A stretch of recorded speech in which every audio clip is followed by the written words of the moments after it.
I wanted to talk to you about age 8 to 18. You took care of something like, if I have the numbers correctly, 80 pigs, 40 head of cattle.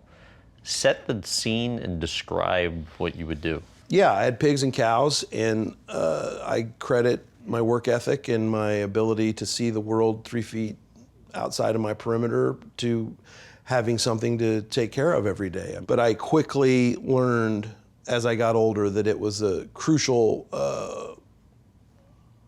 fence post in my upbringing. You remember what your dad would say about the pig odor?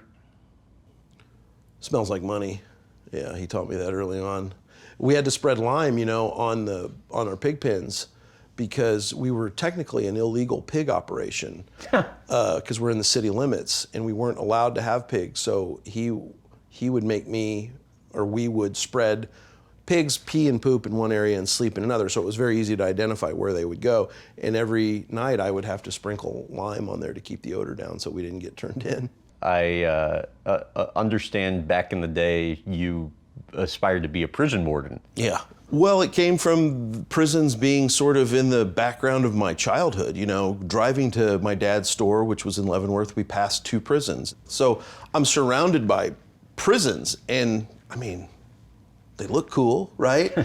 And you can't go there, so just like any sort of kid with an imagination is like, well, what's it like inside? And I always thought, well, I want to go in there, and then put that away, and then went to college. And when I found out you could get a degree in something that took you into a penitentiary for the right reason, I was like, well, I'll do that. So I picked criminal justice. What did your parents say? I didn't want to go to college. Yeah, that's what my dad told me I had to do, is like, you go to college and find something that interests you, and you'll do good. You'll find success there if it's interesting. I wasn't great in school, and I didn't feel like I had an aptitude for what I had been described college was. But I was a discus thrower, shot putter, and I got a small scholarship to a junior college, so I did that. And then my girlfriend and I broke up, and I realized I was never going to the Olympics because those things are heavy. And I was like, I can't throw these as far as I could throw the high school ones. But there was some desire. Oh, I wanted to be a discus thrower. I wanted to be a collegiate discus thrower. Yeah. I love the idea. I wanted to go to Arizona State or Southern Illinois. Those were the 2 colleges that I thought, man, if I could throw the discus there, that would be awesome. I went to Nebraska track and field camp every summer. I was in. But then the weight of the implements jump up quite a bit from high school to college, and I was like, oh, crap, this isn't gonna. And so that's when I bailed on that and decided to, just go to straight college, Kansas State, and find something that was interesting to me. That's how criminal justice came. Was this true that you applied to clown college Yeah, twice? Twice. Rejected twice. How do you, what's the process for applying, and why did you get rejected? Well, Graham, I don't know why I got rejected. Maybe we should call the clown college admissions director and ask him. That would kind of be funny. It would. I will tell you this. So, I wanted to be a clown when I was a kid, and I did birthday parties for kids when I was when I myself was a kid. I was performing when I was 11 for 7-year-olds or 6-year-olds or whatever. So that eventually I kind of hung that up, but I did that all through high school. Then I went to college, I went to K-State. And then clowning probably wasn't the thing I wanted to do in my fraternity house. Although I have a very vivid memory of when I did get back into clowning, I was putting on my makeup in my pink and green caboodle. I had this little makeup kit, and I'm sitting in there doing makeup. And it would take you like an hour and a half, right? Well, back then, because but now I could whip it out pretty quickly. That didn't sound right. I can whip my makeup process goes faster. I was gonna, speaking of whipping it out pretty quickly, I was gonna ask you about trying on condoms for the first time in the woods, but we can save that for a later day. Man, you've listened to every interview I've ever done. Okay. Whoa, my God, Chad Underwood just cringed. Where did I say that? On Howard Stern? That's the only place I feel like I would have said that. I can't remember which one. God almighty. I didn't mean to get you off topic. We can save that for the I had forgotten about that. Oh, yes. So I'm doing my clown makeup, and I look over my shoulder, and there's the most fraternity of all fraternity guys you can imagine. The pressed jeans, the brown woven belt, the penny loafers, the pressed polo. And he's like, Stonestreet, what the are you doing? I'm like, putting on my clown makeup. And I go back to doing it, and he's just slowly came into the room and started asking me questions. So, I was never ashamed of that I wanted to be a clown. So then when I got back into the theater, or when I got into theater at K-State, because I hadn't done theater in high school, that's when I was like, you know what, maybe the clowning thing, I'll go for it again. So I flew to Chicago. My mom went with me. We flew up, and I had an audition at the Palmer House Hilton right down there in the Loop in Chicago. They taught us a classic Ringling clown sketch, and I did it, and I'd filled out the application, which was it was an incredible application of all these really profound questions. I wish I had a copy of it. But it was a rolling application process, so that as the applicants came in, they would, choose you or maybe put you in the maybe or throw you in the trash. Well, I was waiting all summer long. I had to make a decision. Am I going back to K-State or am I going to Baraboo, Wisconsin to clown college? So I called him, and just imagine how you'd expect someone to answer at clown college. Hello? Really was a clown voice. And I was like, hey, my name's Eric Stonestreet. I applied. Oh, yes, you're still on the... They told me I was still in the running. So basically they were waiting for something better or worse to come along to allow me to go in or not. And they always said if you got accepted, you got an envelope full of confetti saying, welcome, you got into clown college. Well, they called me and said, hey, you didn't make it this year. And then they followed it up with a rejection letter, but, reapply. And so I reapplied the next year, and I didn't make it as far in the process that year. Probably for the best, though. Yeah, right? It all worked out great. But now I know that I would have been in a class with Steve-O from... oh, really? Yeah, Steve-O Okay. and I would have... If I would have made it, I would have been in a class with him one of those 2 years. When you're an 11-year-old, you're doing parties for 6, 7-year-olds. What does that entail? So my mom would take me to a place here that was here in Kansas City. It's sadly closed now. In her Volkswagen, Yeah, right? she had a yellow Volkswagen convertible. My dad got her. And I learned little clown magic tricks and did balloons and, just got gags. I had a red suitcase that was my grandma or grandpa's suitcase, and that's what I carried around. I still have that suitcase. Fizbo carries that suitcase in Modern Family. Whenever you see him, I'm carrying a red suitcase, and that was mine from when I was that age. And why did you have business cards with Fizbo printed on it? Oh, well, I just, I was a businessman, and I needed to let people know that I did clown, parties, parades, and special occasions. And sure enough, I had business cards. Did she tell you anything about that? No. Oh my God, the worst clown memory of my life. So I was hired for an Earth Day celebration, and the last thing I'd done was the Kansas City St. Patrick's Day parade, which was a pretty big parade here in Kansas City, and they had asked me to come, and so I'm not getting paid. I'm just doing a walk in the parade and entertaining people. And you're how old? 15, 16, something like that. And I remember some guy giving me trouble about being a clown, like making fun of me. And I was like, I don't come to your job and make fun of you or knock the broom out of your hand or whatever. I had comebacks for all these people, whatever. Oh, so you were pretty good about standing up for yourself. Oh, yeah, Okay, yeah. Very proud clown. And so this guy, we laughed. We landed on a good thing, and he put it's clear as day, he put stickers in my bag. I just remember him sticking something in my bag. And then I go to the Earth Day celebration, and they hired me they'd gotten candy for me to hand out, and then doing balloon animals. And I'd run out of both. And I'm walking to my car, it was the end of the day. These two little African-American kids, come running up to me, Mr. Clown, can we have a balloon? And I was just, devastated that I had nothing for them. But I look in my bag, and I see 2 4-leaf clovers. And I'm like, oh, stickers. How about a sticker? Bump. Bump, off we go, off to my car. And then all of a sudden I hear, Eric. And it's the lady who I knew that hired me to come to the Earth Day celebration. I'm like, oh, she's got my check for me probably or something. She goes, were you handing out stickers? And I said, no, I don't. Oh, I did. I just did hand out 2 stickers because I was out of balloons and candy. She goes, do you know what they said? And at that moment I was like, holy cow, I don't know what they said. I know they had 4-leaf clovers on them. And she, in slow motion in my life, unfolds that sticker. And I read, F me, I'm Irish. I put 2 fuck me, I'm Irish stickers on 2 small little African-American kids who ran back to their mom, probably so excited that they met a clown and a clown had given them stickers. And I just replay that in my mind over and over and over again. And I was like, well, you have to know that I didn't know that that's what those stickers said. Like, I had I mean, why would you no excuse. I leave there and I drive home and I come in and I'll never forget Mom and Dad sitting we had a round dining room table and they're sitting there and I walk in and I'm just like, full clown regalia, just devastated. Like, my dad said, did you wreck the car? I was like, no. What happened? I said, I'll be back. And I come down and tell them, I handed 2 stickers to the kids that said, me, I'm Irish. I mean, it was the lowest moment of me being a clown you could ever imagine.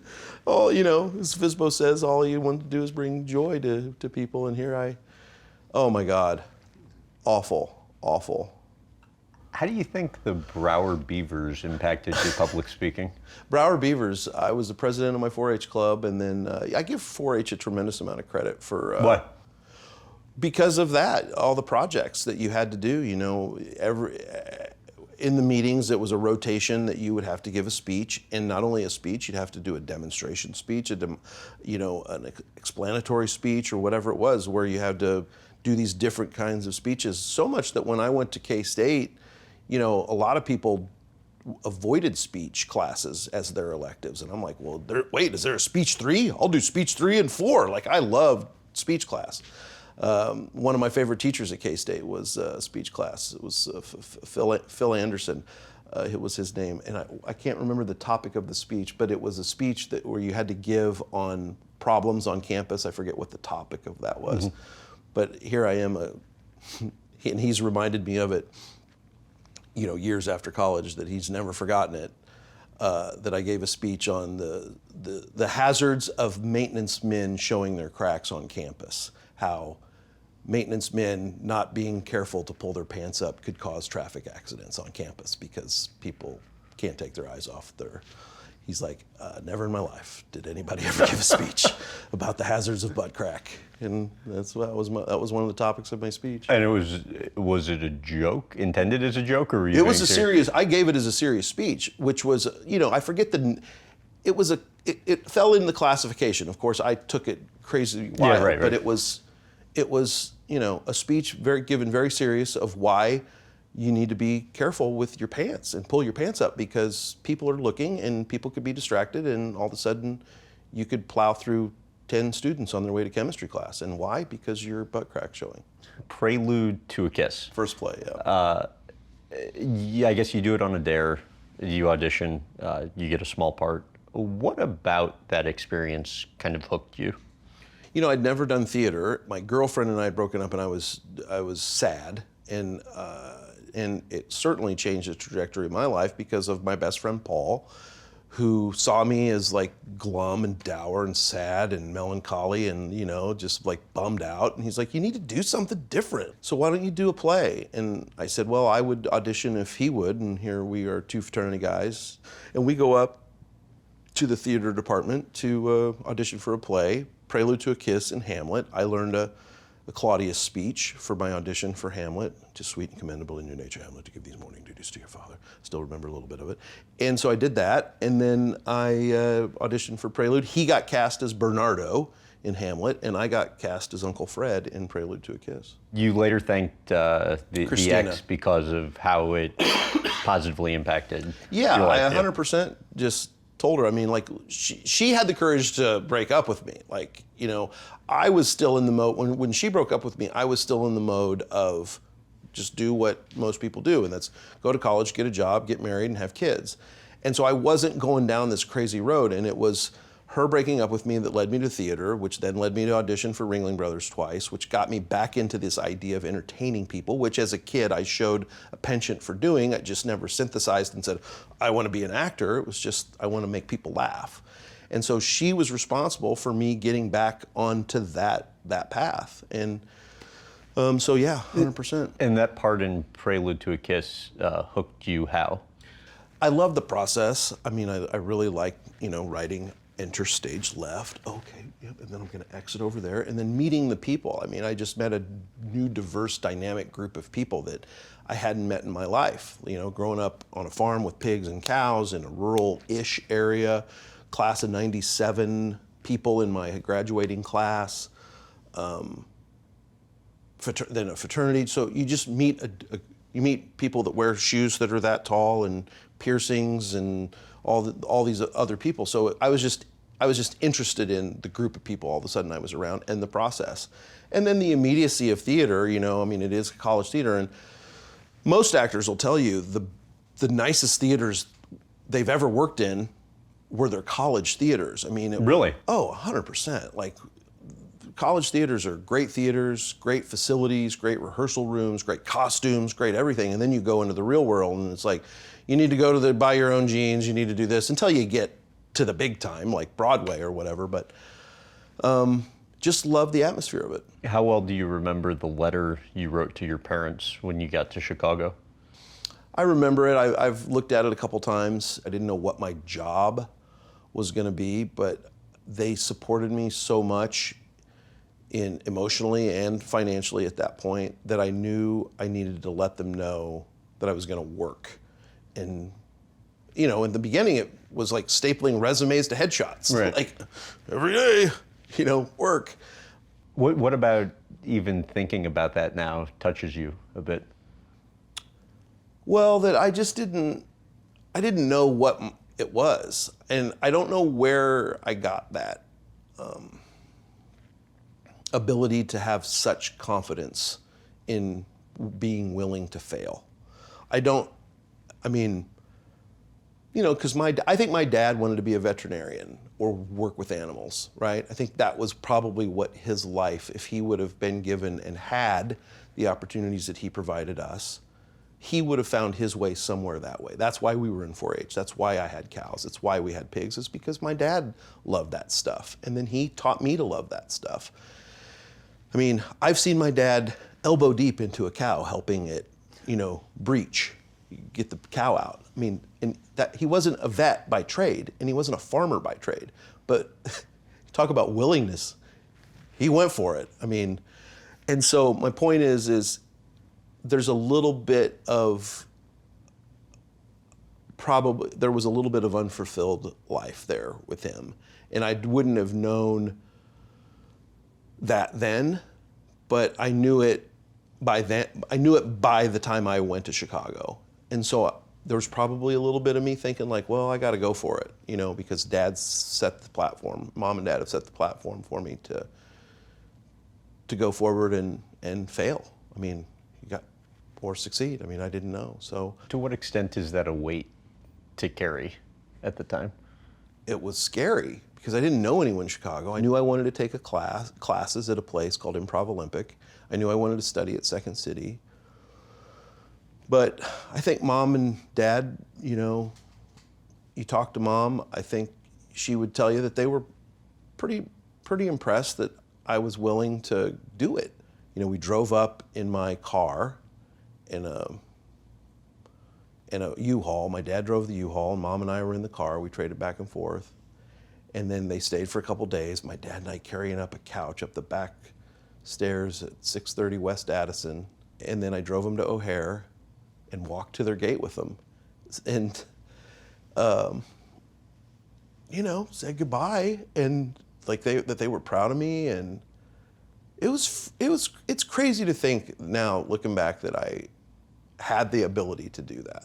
Like, not patting myself on the back, something innately in me that was given to me by them and by a greater power.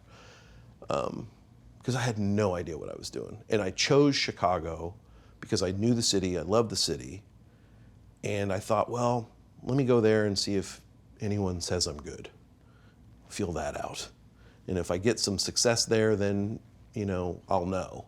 Looking back on that now, what about it specifically is so powerful to you?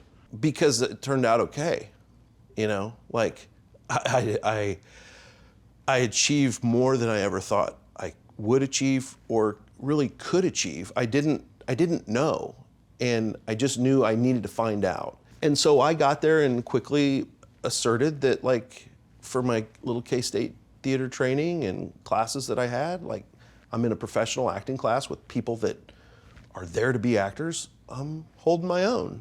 And my acting school was really getting out into the city of Chicago every day and like just being around people and watching people and looking at people, observing people, and then hopefully that all that just soaking all that up. Like, I feel it's like so important to, as a performer, as an actor, to have so many diverse experiences with people. And that, looking back on it, that I was so nervous and scared, and really was for about 14 years, like, truthfully, like, and then, success. The nerves and fear go away once you had success? No, they intensify. I mean, they change. Because, you've heard every actor you've ever talked to talk about the fact that someone's gonna, figure out that you're a fraud. Like, that never goes away.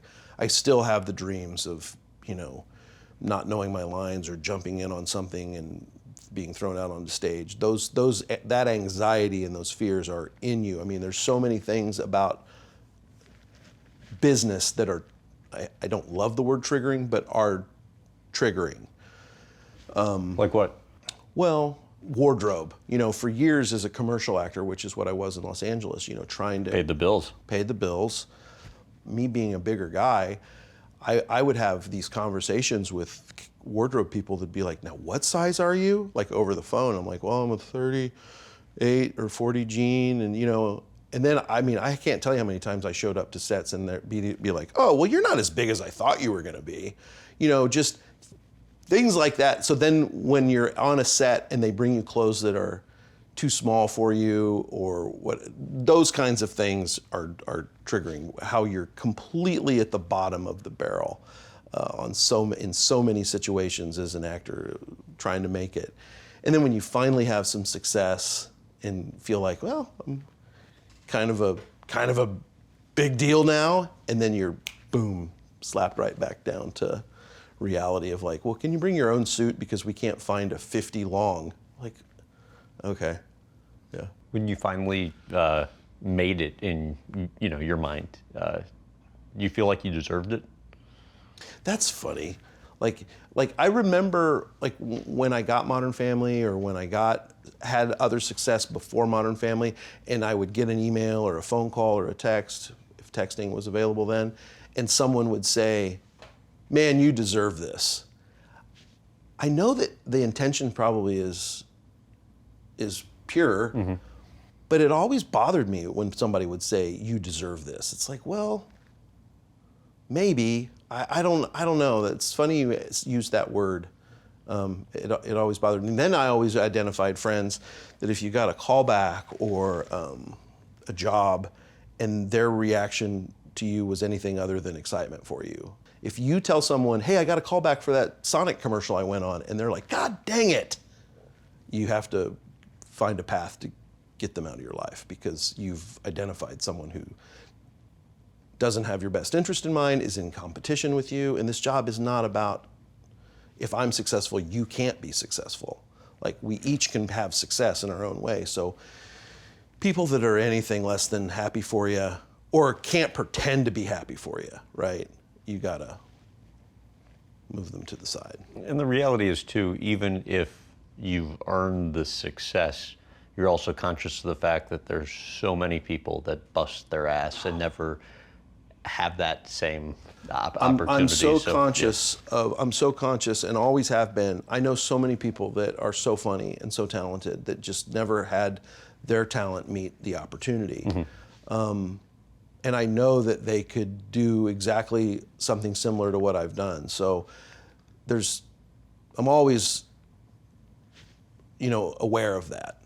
The Office. Mm-hmm. What stands out from that? Well, everyone was auditioning for this great TV show because we knew Ricky Gervais, we knew the show, and Allison Jones, best casting director, comedy casting director there is. It was a pleasure and an honor for any time you ever got to go in for her, because it just felt like, she has great taste, and when she picks you to come in, you're just like, oh, I must be great for that moment, right? For that thing. And so everyone who was anyone that had any, momentum with an agent or manager or whatever was getting to audition for The Office. And I went in just like everybody else and read for the Steve Carell part. And then they kind of parse it out after that. And they're like, well, you're probably not this, probably not that, but come back and then read for this. And so I went in and read for Brian Baumgartner's part. And it was him and me and Jorge Garcia that were on tape to get the final part, that part of Kevin. And Brian got it. I mean, it was disappointing in the moment. I'll never forget knowing I didn't get it. Devastating or? Gut-wrenching, awful. Because that's what I always tell people you have to be prepared for is absolutely preparing for the most amount of success you can have, meaning money, like signing contracts that show you in year 6 you're going to make this. You test for it and you sign all these paperwork and you go in and you prepare. I always looked at auditions as my opportunity to put on a show. You go in and you're pumped and amped, and then you don't get it, and it's over. Done, and then it's on TV, and then it's an awesome show. I was a huge Office fan. I love the show, and Brian crushed it. Brian killed it. 100% right guy got the part. But it doesn't change how disappointed I was. Why would you view auditioning as a problem that needs to be solved? Yeah, so I always looked at it because you had to find a detachment from it when you left. You have to find how you can move on from it. And probably somebody gave me this advice at some point along the way. I don't know that I invented it. I definitely honed it specifically to me and how I would process it. But I would walk into every audition and think, they got a leaky pipe. And I'm here to fix your leaky pipe. And if I didn't get the part, your house is going to flood because you still got that leaky pipe. And that's what I told myself. It's well, you chose not to have your leaky pipe fixed. Can't help you with that. And to what extent was that actually able to help you thinking about it that way? 100%. And also part of my process was getting rid of the sides. Back in the day I had a fax machine. Remember the fax paper that was so thin and it was in a roll, I had pieces and pieces and pieces of that. And at one point I looked in my closet and I had a box full of all that stuff. And I was like, I got to throw this away. So I threw that away. And then I realized, wow, that felt really good because that was really moving on from all those parts that I didn't get and being reminded of all of them. And then I just started doing it acutely. Every audition I would go in and I would print it out and I would go in and read it. And then I would toss it in the trash on the way out, not in some sort of mean way, this sucks. But I would just, as I left the casting office, I threw it away, got in my car, and tried my best to forget about that. Although now that you've had all the success, it almost would be cool to have a box of everything. Yeah, there's a ton. I remember some of them, but yeah. And then I would, if I got called back to it, I'd print out the new set, a new set of material, and then I'd throw that away. So you were called 4 times for 4 small roles on Dharma and Greg. Yeah. What happened each time? Yeah, that was the only contact I had when I moved to LA. Jillian O'Neill, I was put in touch with her through a friend who was a producer in Chicago in commercials. And she said, look, when something comes up you're right for, we'll call you in. Well, she did. And first one didn't get a call back, second one didn't get a call back, third got a call back. There might have been 5, because then I went back to producers, and it's major producers, right, who did Dharma and Greg.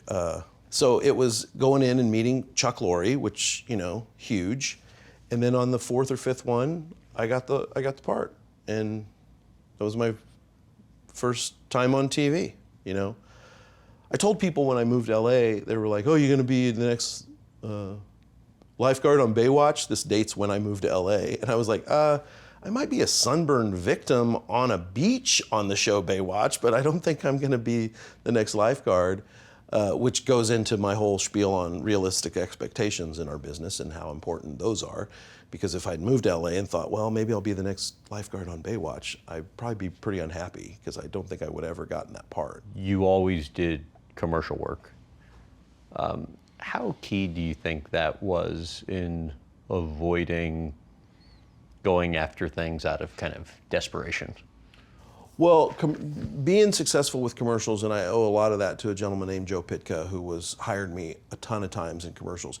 And kind of like the Spielberg of commercial work. He is. And you did like 50 commercials. Something like that, yeah. Campaigns, and he had his players. They called them the Pitka players.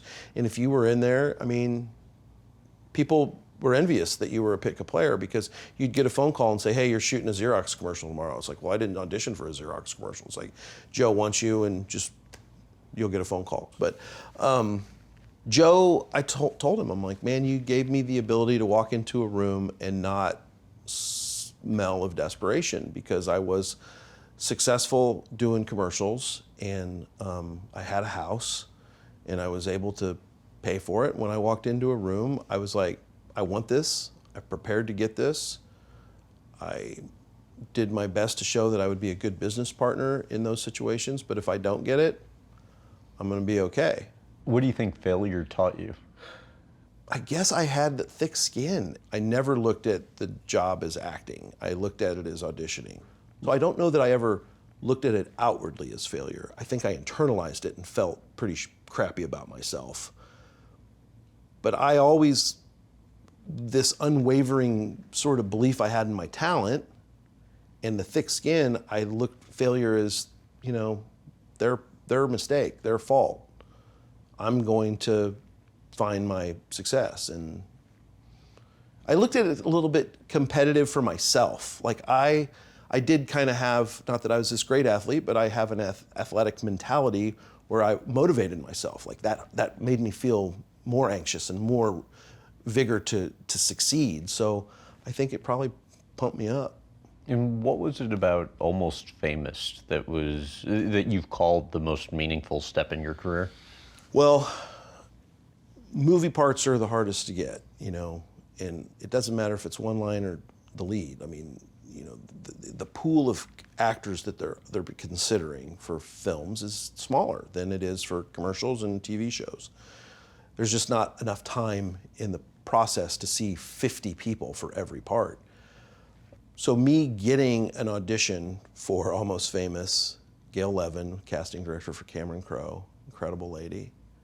I auditioned for Philip Seymour Hoffman's part. And the end of the audition, now she goes, where are you from, honey?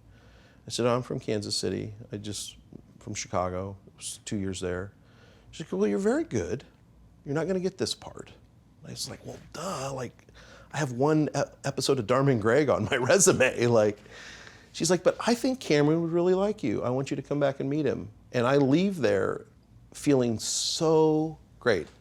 And sure enough, she calls me back, and I come in, and I meet Cameron Crowe, and he's like, you're awesome, dude. And he's following me around in his office. I mean, now do it like this, do it like that, this camcorder. And he was like, you're great. And I left there, my blue Dodge Durango. I called mom and dad and I said, it's a good thing I have a SUV, because I have to lay my head down in the back of my SUV right now. I feel so good about myself.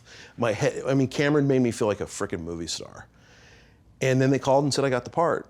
And so what it did for my career. And do you still remember that feeling? Oh, like it was yesterday. Like it was yesterday. I remember the first time I ever got cast in a commercial in Chicago. My parents happened to be back up visiting me, and I was at Navy Pier, and it was before I had a pager or a cell phone or anything like that. I had to call home and get messages. And I was at Navy Pier, I called home my answering machine and got the message that I got this Northwestern football job and come booking around the corner, whoa! And they were so happy. I mean, that was my first audition I'd ever gone on.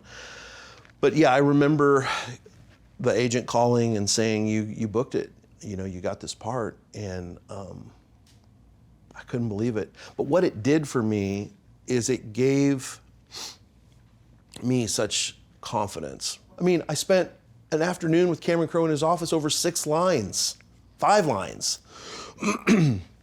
And then when it came out, it scored. I mean, the scene was good. And I had no idea it would be, but I had to go over to his office again to do some ADR. After, it's just dialogue. If you watch that scene, and I added the line, your mother. So if you watch that scene and you have a message from your mother, the camera's on my back, and I added that months after I shot the show, or the movie. And the editor, Joe, was there, and he saw me walk by. He's like, oh, hey, dude, you make me laugh every day. Your scene is so funny. And I'm like, thank you so much. Like, this is so cool. And Cameron's like, buddy, your scene scores every screening we have. You're the first time that everybody, you kind of relieve the tension of the movie, like this moment, this funny. And again, I'm just like, these people are so nice to me. Like, why are they being so nice to me? The movie comes out, and people love it. And then nominations come out. Like, it's the time in Hollywood where, everybody's promoting their movie. I get a phone call that morning from my friend Aaron Crispin. He's like, bro, you're in the Hollywood Reporter today. I'm like, what? Why am I in the Hollywood Reporter? He's like, go get one.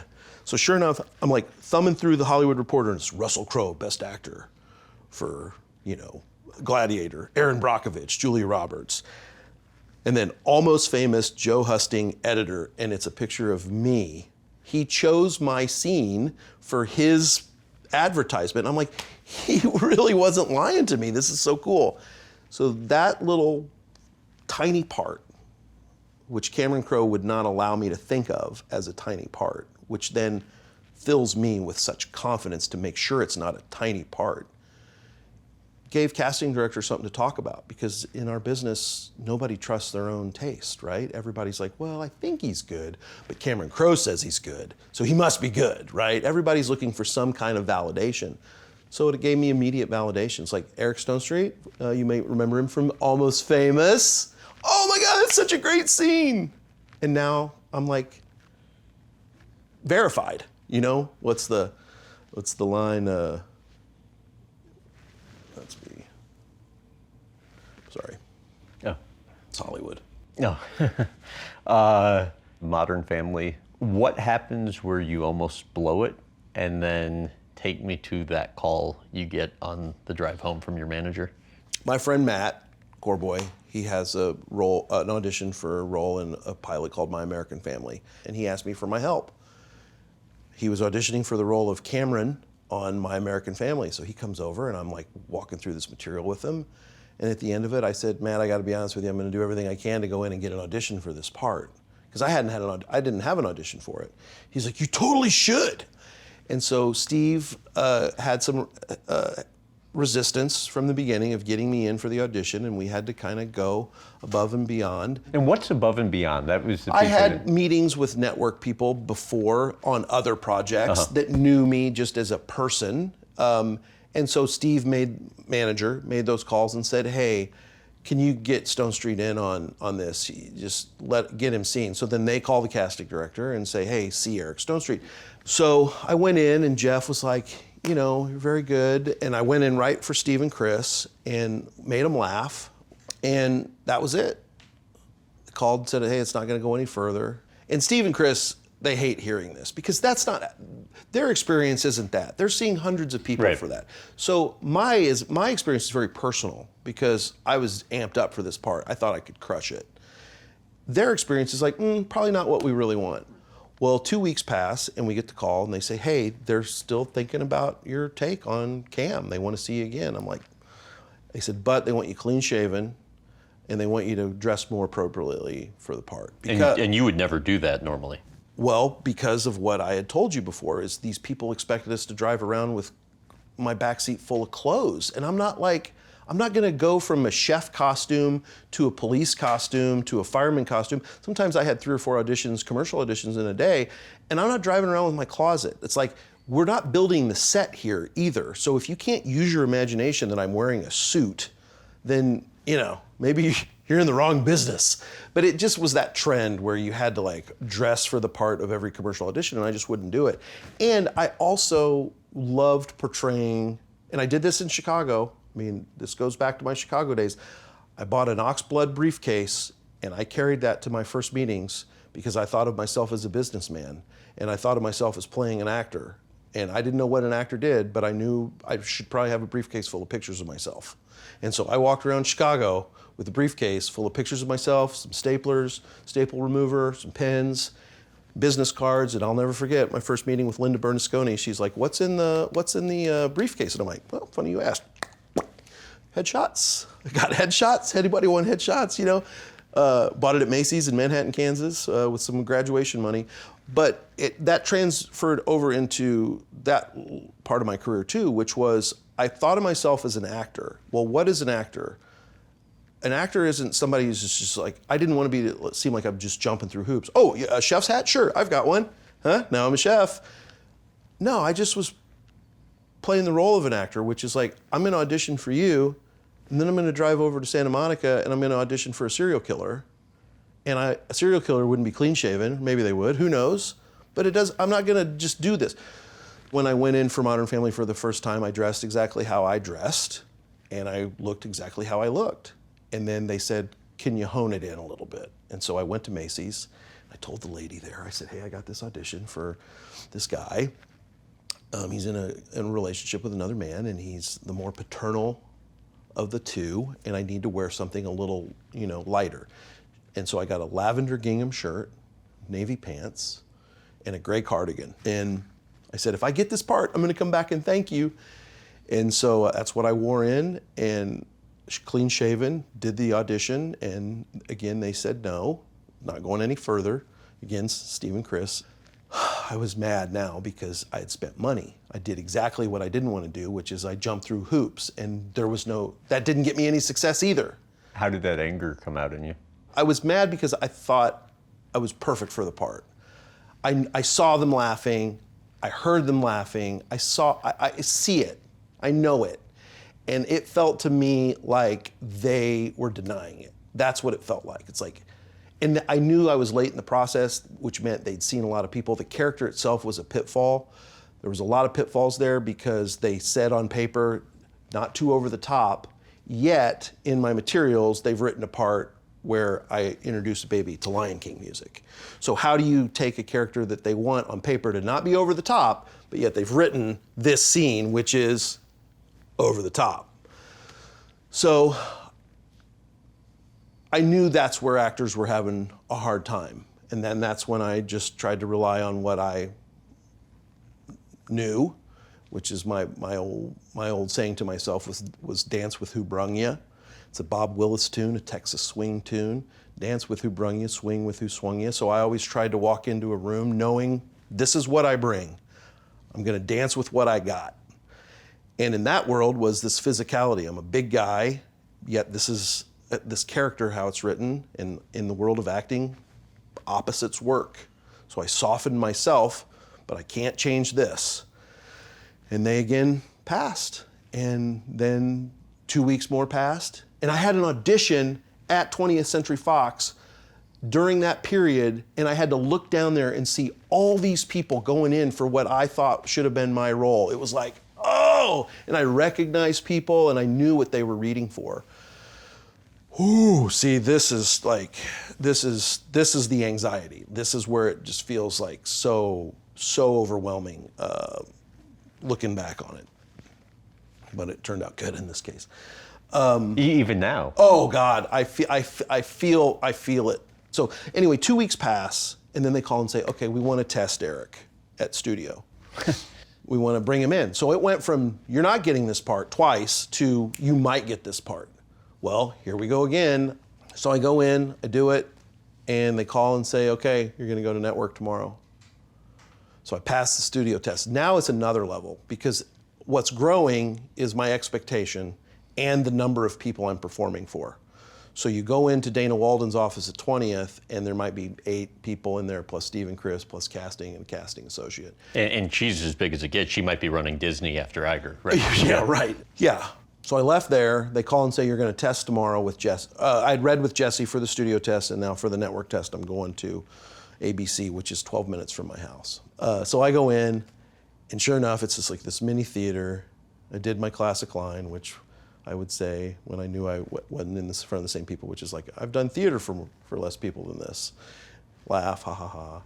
And then did the scene. And Jesse tells a story on this line that I had done in the audition that I always got a laugh on. I didn't get a laugh at network. And then he said, then you pulled out a Z-snap. And I'd never done a Z-snap before. And Jesse was like, oh no, he's pushing. You know, and I felt it too. I'm like, what? Where did that come from? I didn't mean to do that. And then I left, and Jason Weiner had been hired as the director of the pilot at that point. Steve McPherson was the head of ABC. And can only trust that it's true. There was debate on whether I was right for the part, which is what my suspicion was the whole time. It's like, well, is he physically right?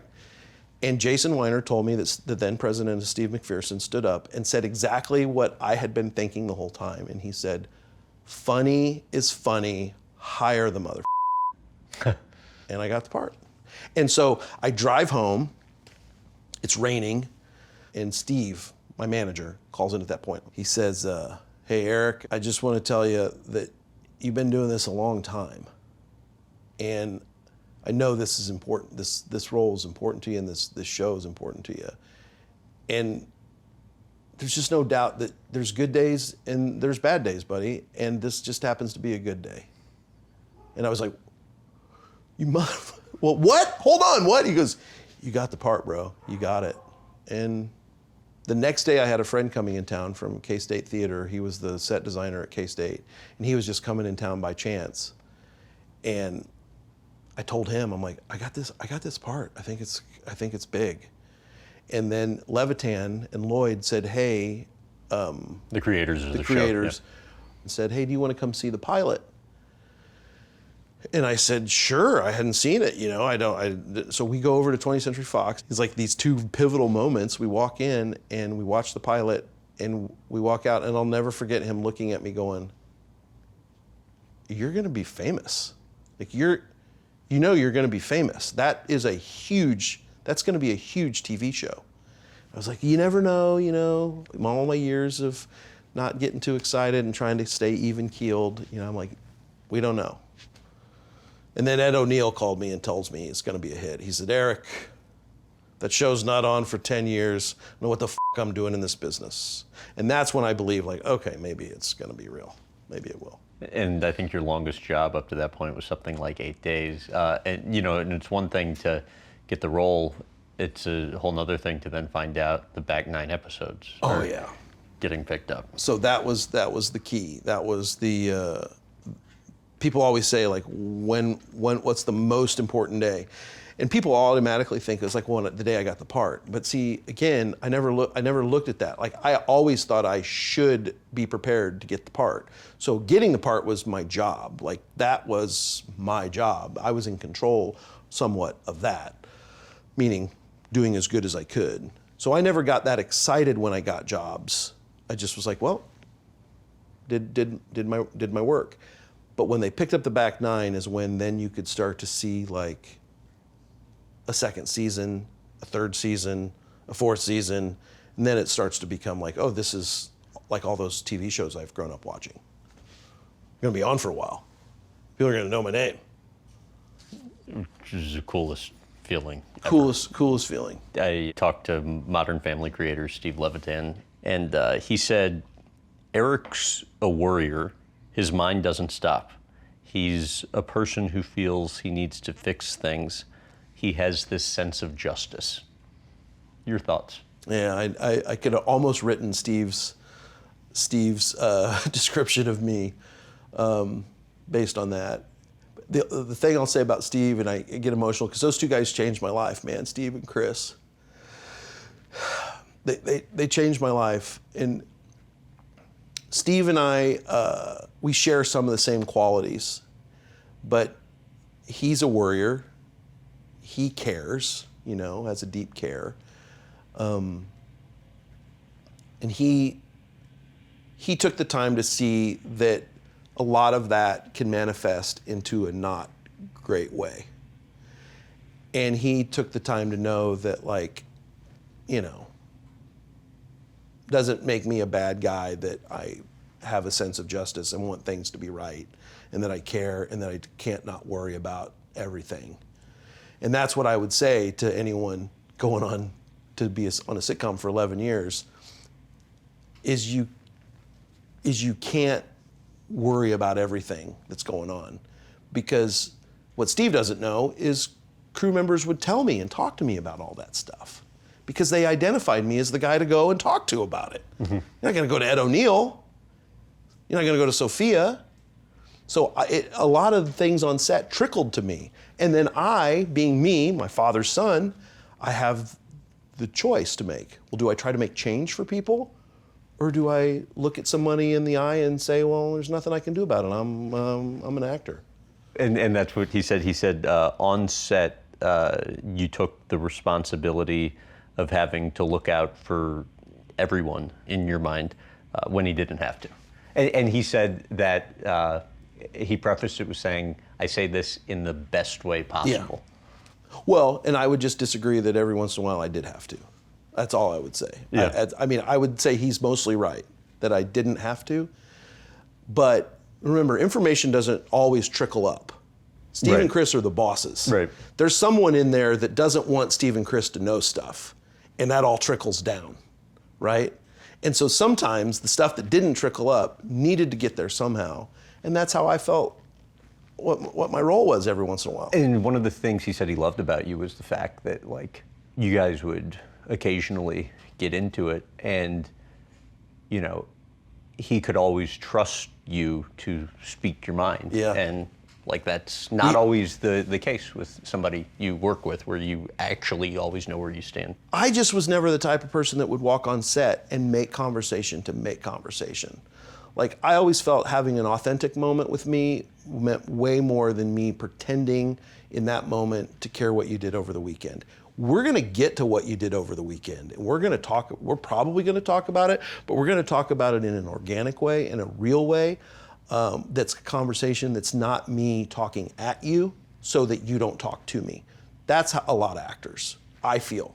A lot of actors will just talk at you to keep you at a space, and then you never really get to know them because they just keep you here. Well, I look at relationships as we're going to grow here. You know, we're going to have a good time, but I don't have to pretend like I'm super excited at 6:30 in the morning. How was having Kobe on set? That was awesome. Kobe, I'd met him and just casually said to him one day, because he was a fan of the show, I knew he was, I said, Kobe, you should stop by sometime and just hang out and watch us rehearse and shoot. He's like, I'm gonna do that. And then one day somebody was like, hey, did you hear Kobe's coming to set today? I'm like, no. Are you for real? Like, yeah. So he came and watched us. It's the episode where Julie and I are redoing a house, wearing a yellow Western shirt and a bandana. And Kobe came and spent the entire day. And at one point I was like, man, that's so cool you came. And he was like, well, you told me to come sometime. And I'm like, yeah, I know I did, but I didn't know. He's like, yeah, he said, I woke up and I wanted to laugh. And when you're Kobe Bryant, it just means you go watch the show you're a fan of. We did a taping with him a while back, and the one thing I remember is, like, he made you feel like you were the only person in the room when he was talking to you. Awesome guy. My last interaction with him was we were in Las Vegas with Paul and my friend Stacy, and we're walking into catch, and he's walking out, and he always had the security guy with him. And I start walking right towards Kobe because I know he knows me, and it's not going to be like, get away from me. But that security guard immediately gets his hand up, and Kobe's like, man, like, dap me up. It was great. Why do you hate the word weird? You know, I think weird is a lazy word. I think people use weird to describe something they don't care to investigate or understand. And I think probably because when I was a kid, people probably, I thought people were weird. I had to learn I'm no different than anyone else. Like, I had to learn that weird is me not being willing to go a little deeper. Because you just classify someone as weird and you typically move on. Some people look at weird as like a badge of honor, and I don't take that away from them. I always felt like weird was a reflection upon the person calling me weird more than it was about me. And it probably stems from me wanting to be a clown, throw the discus, play football, raise pigs, and put on my mom's makeup, and stuff like that, just like an eclectic kid. And so whenever I hear someone say, oh, that kid's weird, I just think, well, you're probably lazy. a lazy person. Go talk to that person. Why do you think you got in fights a lot as a kid? Well, because I was overweight. I mean, and fat, and that led to fights. How? yeah, people making fun of me. I was bullied, and then in fifth grade, I kind of changed the paradigm where I was like, now I'm going to control the situation, and you call me that name, and I'm going to pummel you. That's why I think I inherited my dad's temper. He had a temper. A temper in what way? I mean, a fuse. Like, he lived a life with rules that sometimes you knew and sometimes you had to kind of predict. And if you circumvented them or broke them or whatever, I mean, there wasn't a fair amount of warning when you were in trouble. I look back and think probably, well, there probably was a lot of warning. I just wasn't keen to the warnings. And I find myself now saying, like, I'm cool until I'm not. Like, I give warning flares, like, hey, I'm feeling backed into a corner here. What would your dad do? I mean, he was a yeller. Like, he yelled. I mean, I can only say this now because he's passed away. He never really liked me talking about him, even though there's nothing really bad to say about him other than, he yelled. Care and concern in my house sounded like this. What in the damn hell happened? Like, that's, are you okay? Right? Damn it, what did you do? Are you okay? That's how that sounded. So, you kind of have to calibrate that and learn, never a question whether my dad loved us, loved me. My dad was authentic. But then you move to Hollywood and you deal with these inauthentic people playing a role like who my dad was. And I call it their shtick, right? And all these directors you've heard about, screamers, yellers, or whatever, they couldn't have held a candle to my dad, right? But they're playing that role. And I was so armed and prepared for those people. And I do my best to be the best version of everything great my dad was and try to curtail the things that I wish he wouldn't have done or said or been like. It's like my dad did the best he could, and with what he was given. And I tried to have as much forgiveness. And, he and I got to a place in our life, definitely, where we transitioned from father and son to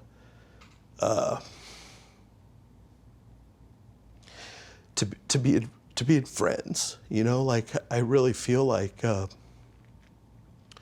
he had a lot of respect for me. I had a tremendous amount of respect for him. We had the classic moment where I raised my fist to him, like when I was 16, 17 years old. We squared off in the pig pen up by where I grew up, and he just said, make it your best shot. Because if you don't knock me out, I'm coming after you. And I'm just standing there in my army green John Rambo jacket, rubber boots, and ready to punch my dad for yelling at me because I ripped a bag of pig feed on the fence climbing over it. And I'd had enough. And he told me, take your best shot, bud. And I think it was that moment and a couple others that, like, he knew I wasn't scared of him, and I think he appreciated it. So what happened when you? I lowered my fists. I put them down quietly, and I walked away. I got on my Huffy bicycle, and I rode and laid in a ditch for about 5 hours. What do you think he taught you? Well, he taught me work ethic, 100%. He taught me loyalty. He taught me generosity. He was a very generous guy. He was a complicated guy, just like everyone's dad is, But you just got to be willing to meet them where they are. My dad always, was a do what you can, when you can, how much you can type of guy. with charity and donations and things like that, and taught me how to, be nice to, to everyone. He taught me how to set parameters, Why do you think your drive to succeed came from your dad? Well, he was successful at life, and he was able to provide a life for my mom and myself and my sister and my brother that gave us opportunity. And I wanted to be able to take care of a family, people around me, like he did. He set an example of, as a man, this is what you do. You go to work and you provide and you give your loved ones opportunity. And so I also wanted to show him that I was really good. At K-State, I did a play called All My Sons, and at the end of that play, Joe Keller kills himself. And here I am, 20 years old, and playing the role of a 70-year-old guy in a play or whatever. And it ends with me going upstairs, and you hear a shotgun blast, and that's the end of the play. And I'll never forget my dad, who had seen me in Prelude to a Kiss and just some wacky stuff, and see me being a clown or whatever. And we're backstage at Nichols Hall at K-State, and he's kind of just standing there. And he just said, "Well, Eric, I sure never knew you could do that." And I think that was the beginning of just you wait and see what I can do. I mean, and he was, my mom, they're my biggest fans, and obviously thanked him in my first Emmy speech and gave him the trophy, and wanted them to wake up every day and know that that's a reminder of the platform that they created for me to have success on. Like, they set that in motion. Early, when I said I wanted to be a drummer, I had a snare drum. When I said I wanted to learn karate, I had a karate gi. When I said I wanted to do this, I did that. Never thinking that I was the weird kid, right?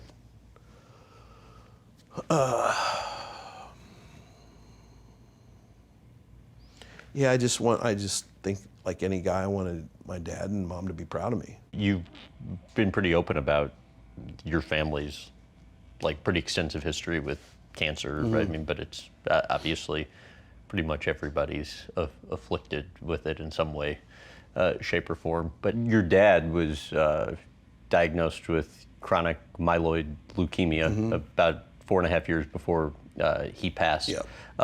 You had said he decided on his own terms that he was done. How so?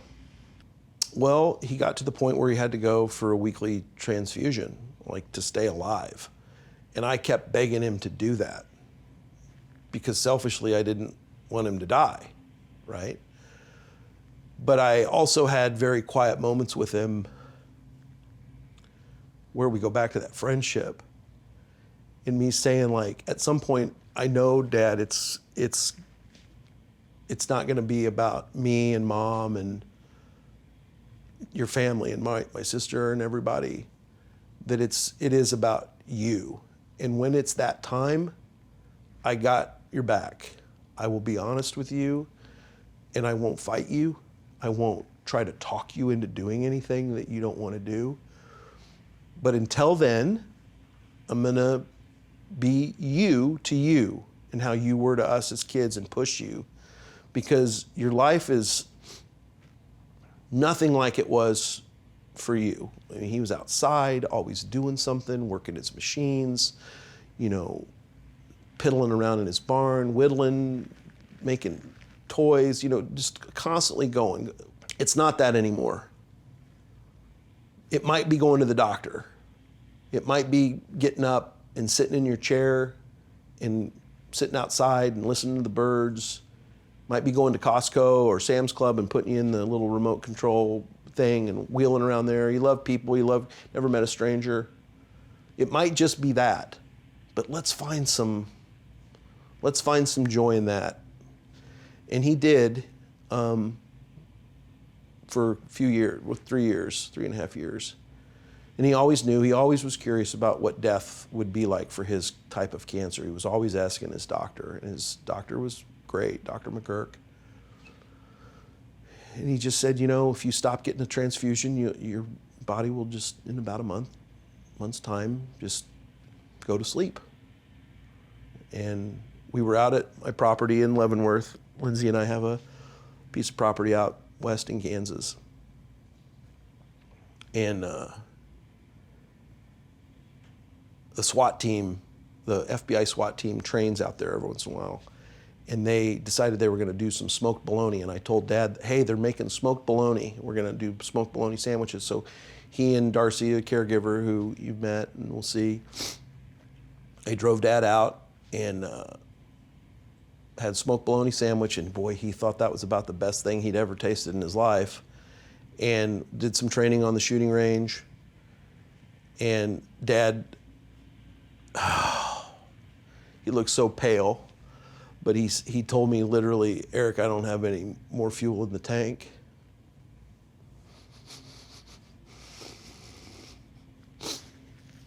It's so weird that that's where we were.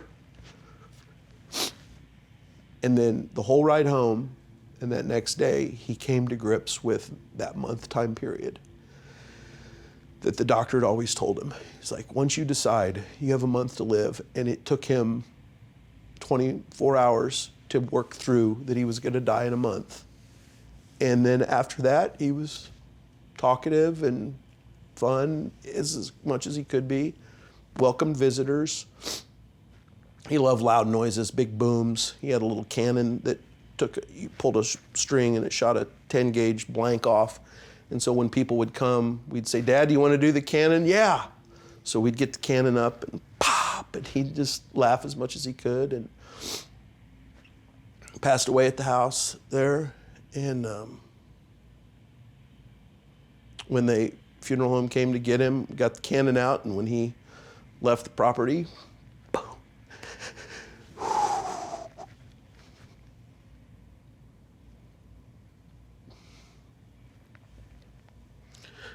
I just,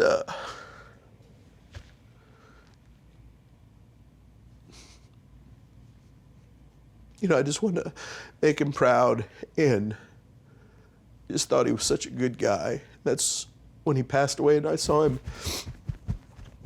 take his sort of last breath. That's all I could keep saying in that moment was, you're such a good guy. And you know you've made him proud. The Vincent A. Stonestreet Family Fund. Mm-hmm. There's that ties into kind of the thinking behind that.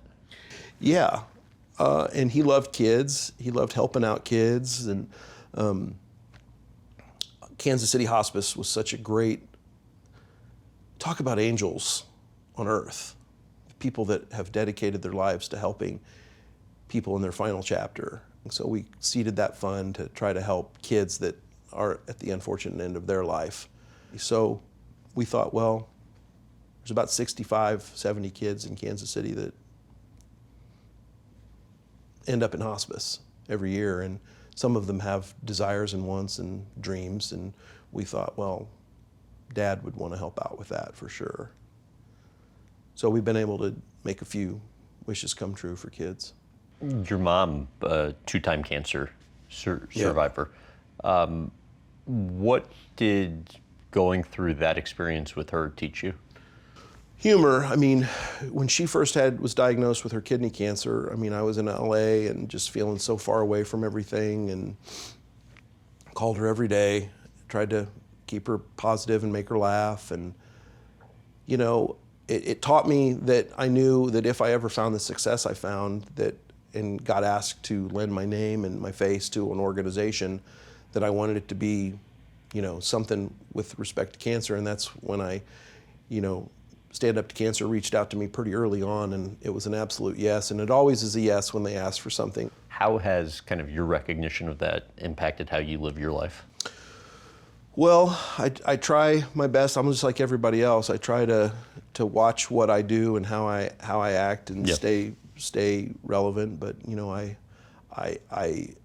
have my shortcomings with things too. But you know, the good news with leukemia, we sort of did the genetic markers, and Dad's leukemia isn't necessarily something that, I mean, genetically and hereditarily that I have to worry about. But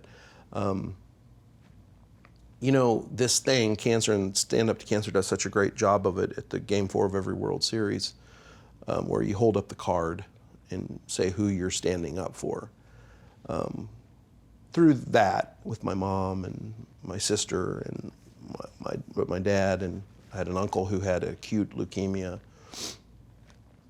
and through my dad's death, the thing that I've learned and that bums me out is in this world where we all have all these differences, we all can look across from each other and find a reason to not like them or feel different about them.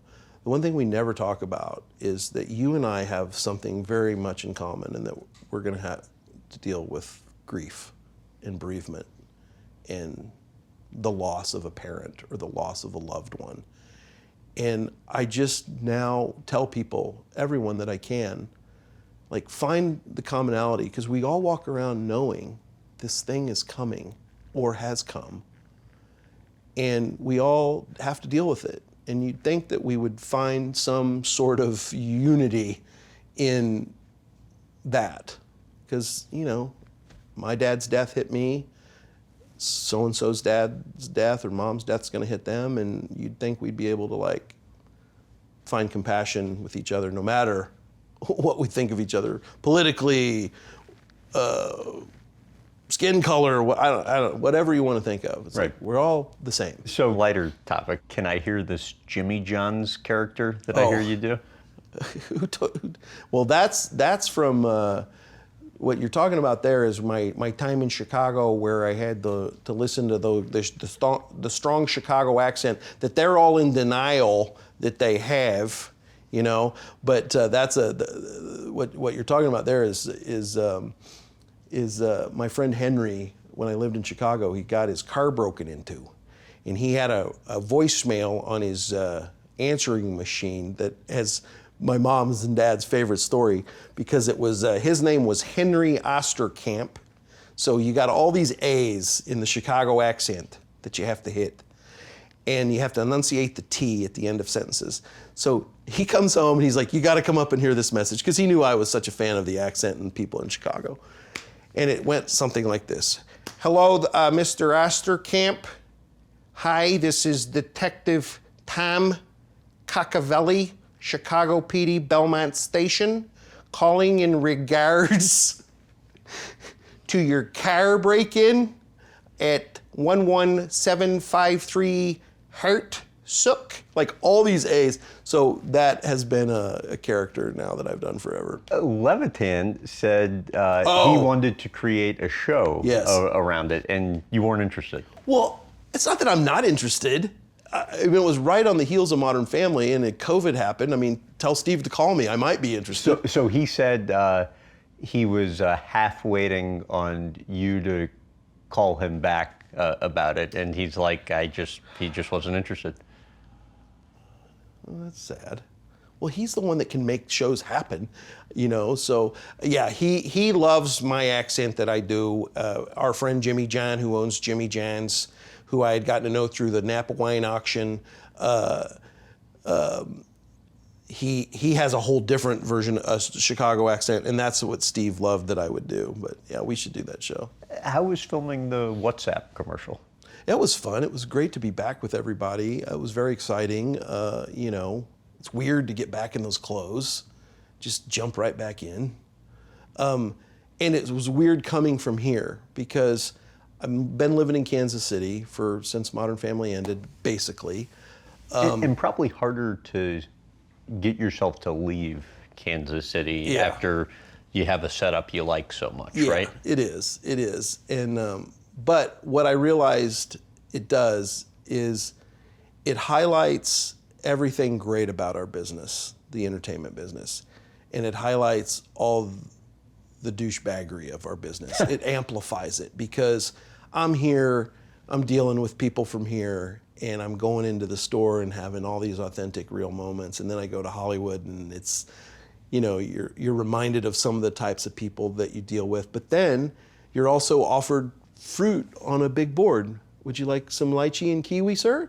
It's like, oh yeah, this is what's great about Hollywood. It's like nobody's offered me a fruit board over at Jolly Ridge when Darcy and I are limbing or mowing, you know. So it's really fun. It just amplifies it. It's like leaving here and going back and doing something is almost it's more fun than it was living there doing it. Do you think the ship has kind of sailed in terms of a Modern Family spinoff, or still potential? I don't think it's potential anymore. You know, why not? Well, they had their chance. You know, Chris Lloyd and a couple of the writers wrote a really great script that spun Jesse and I off in Our Life in Missouri, and they said no. They just said, we don't want to do it. And I think it hurt Jesse and I's feelings. I think it hurt Chris Lloyd's feelings. I mean, how did it get to you? Well, because I love my character. I love the show. I love Jesse. We had a great working relationship. We had amazing chemistry. We didn't know each other, and we built these characters that Steve and Chris wrote, and our writing staff cultivated. And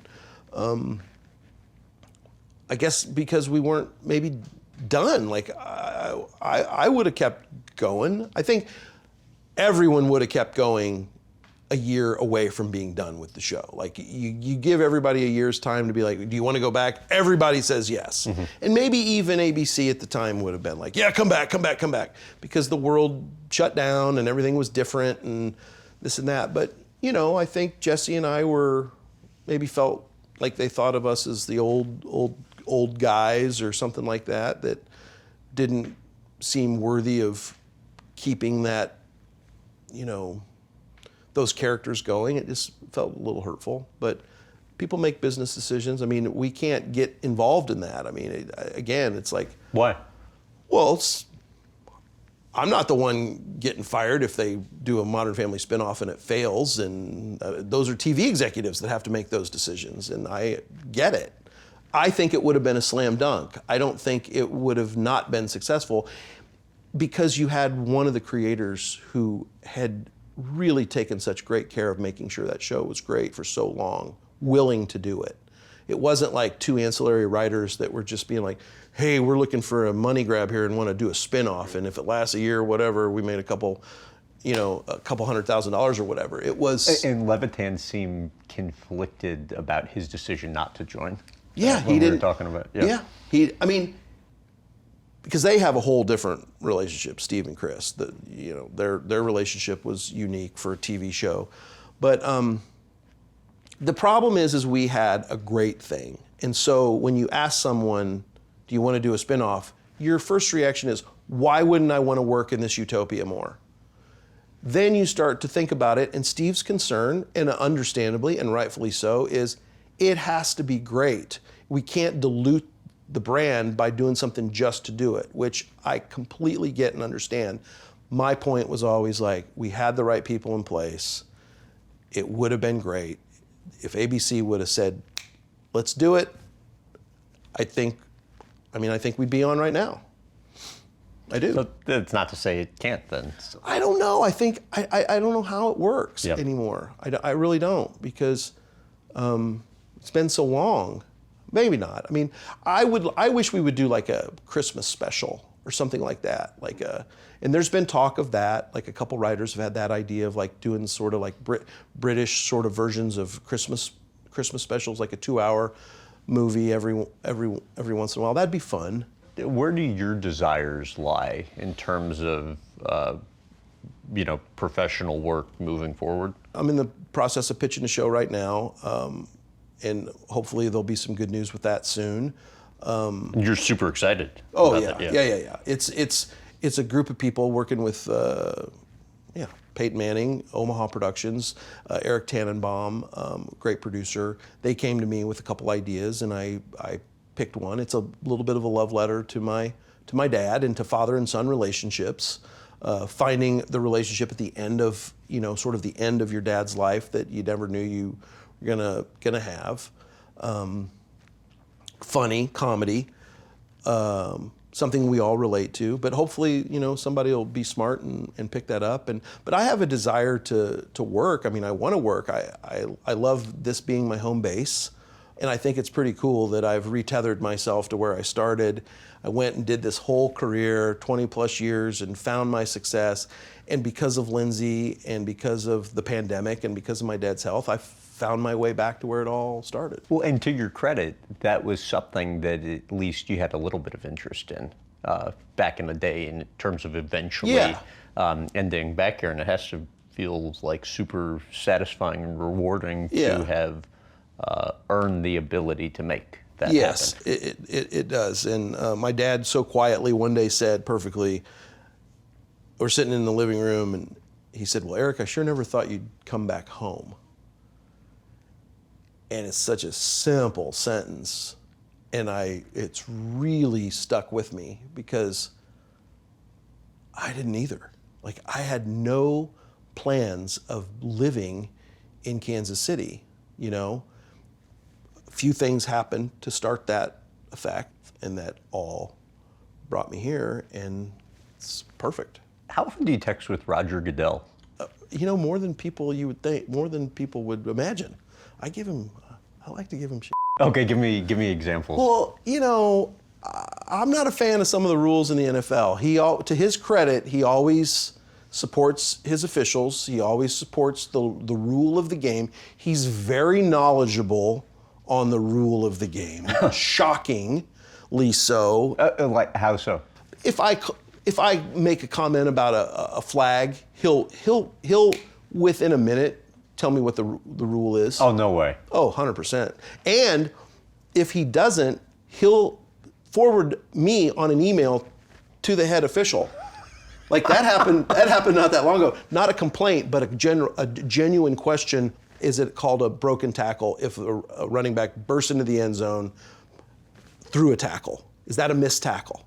Just something that popped into my head. I wanted to know the answer to that. And he's like, great question. I don't know the answer to that. And then he CC'd me to the head official, and the head official gave me the whole dissertation on what the rule was. I can't spout it off to you right now, but I got the answer. What do you like about Commissioner Goodell? He doesn't care what necessarily people think of him. I can't imagine being him. And when I met him and got to know him as a person, personally, and see how he treats people around him, behind the scenes, no cameras. Like, Roger, why do you let people think you're such a like, you're a nice person. Like, you love your wife and kids love you. I love you. You're funny. He busted my balls the first time. So he called me and invited me to the Super Bowl because the girls were a fan of Modern Family. And you turned him down. I turned him down. I said, I'm not going to the Super Bowl until the Chiefs are in it. And he said, okay, if you want to wait that long. And I'm like, oh, mother, all right. I see how it is, Commissioner. I called him Commissioner, and he said, if you call me Commissioner, I'm going to call you Coach Cam. And so I call him Roger. And listen, people have their opinion of him. I'm gonna judge it how I see it, and I feel like I'm a pretty decent judge of character. You don't get to be as successful as he is and as good at his job without making a whole lot of people mad and doing a lot of things that people don't like, without question. But man to man, person to person, how I see him interact with people around him, quality individual, cares about his family, loves his family, nice to me, wonderful to Lindsay, and that's how I'm gonna judge him. And that's how I hope somebody judges me. I can't let you out of here without a Taylor and Travis perspective.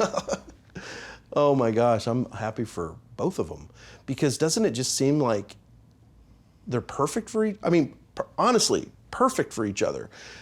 I've known Travis, I'm not gonna say we're best friends, but again, talking about like my interactions with someone, I see him as such a good quality human being based on how he treats my sister, how he treats my mom, how he treats the boys, how I watch him interact with people. I know what he is on the football field. I know how much his teammates love him. I know how much Brett Veach and Coach Reid love him. And Taylor, It's not easy to be with the most popular person in the world, but if there is anyone who can do it and do it with cool, it's Travis Kelce, because he is who he is all the time, and he's so confident in himself. He's such a quality, funny guy. I reminded him of this when I saw him in Vegas a couple weeks ago. When I went to training camp and I was doing the Randy Reid thing where I was playing Coach Reid's brother. I said, hey, Travis, you want to improvise? I'm going to come up to you and talk about Himalayan sea salt, and you just roll with me. But it's like, I'm just going to say they've got Himalayan sea salt up in the cafeteria. You put it on your vanilla ice cream. He's like, all right, bro, yeah, let's roll. And you watch that. And that's him just rolling with the punches. I'm a pretty good improviser, pretty good actor, and Travis is hanging right there with me. And after that, I told him, I said, look, man, you're a small market team, I guess, whatever you want to say, because we weren't winning Super Bowls at that point. It was the year we were going to win our first Super Bowl. I said, but you got it. You've got the gift. You can do whatever you want to do.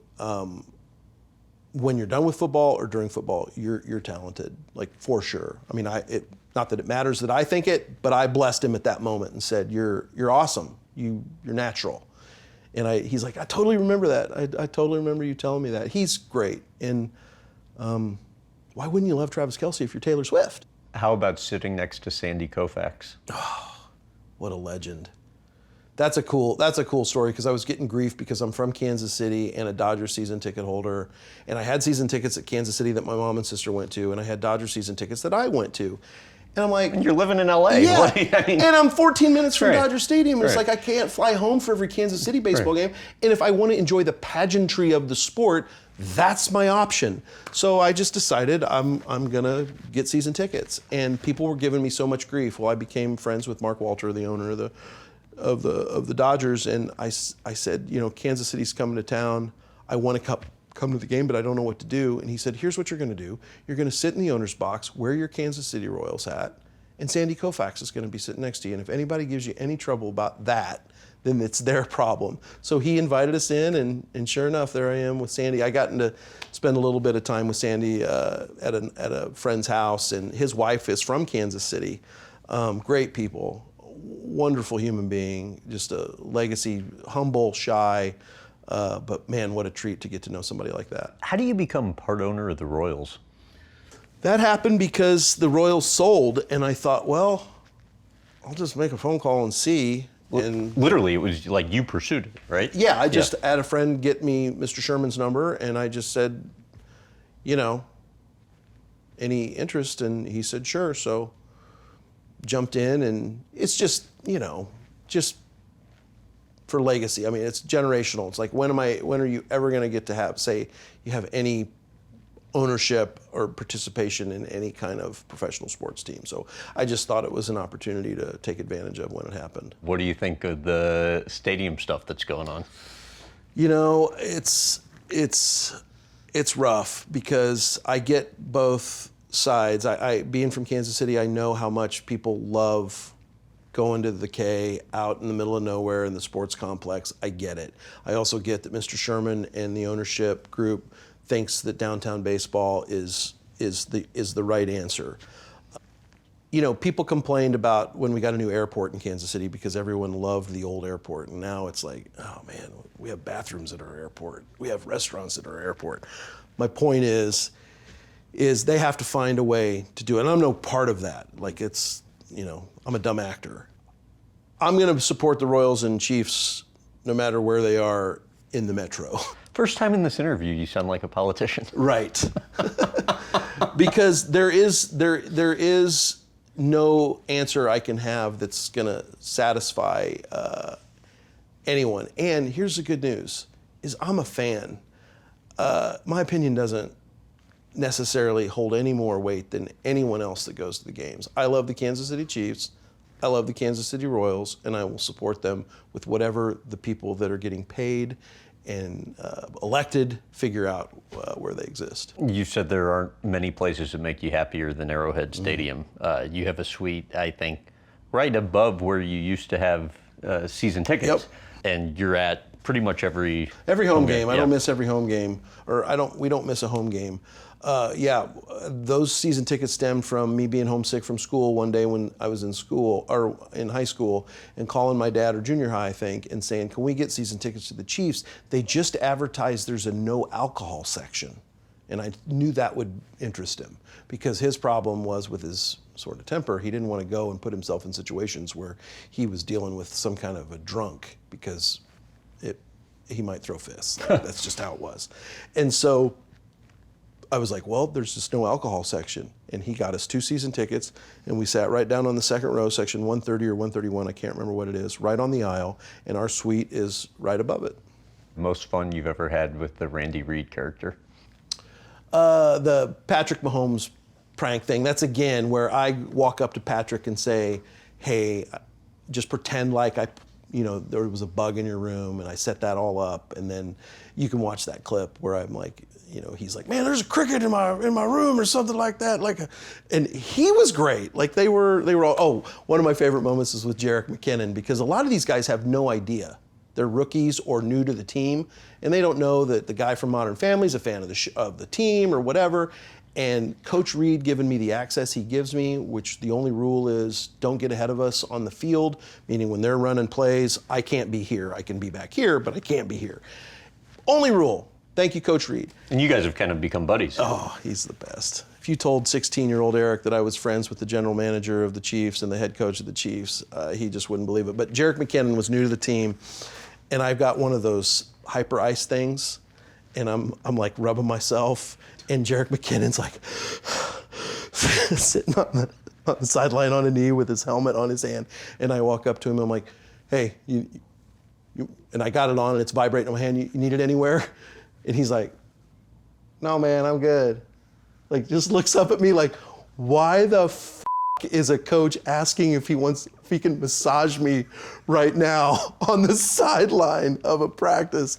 He was so funny and so cute. And then when offensive linemen would be tired and take a knee, I'd go over and sit on their knee.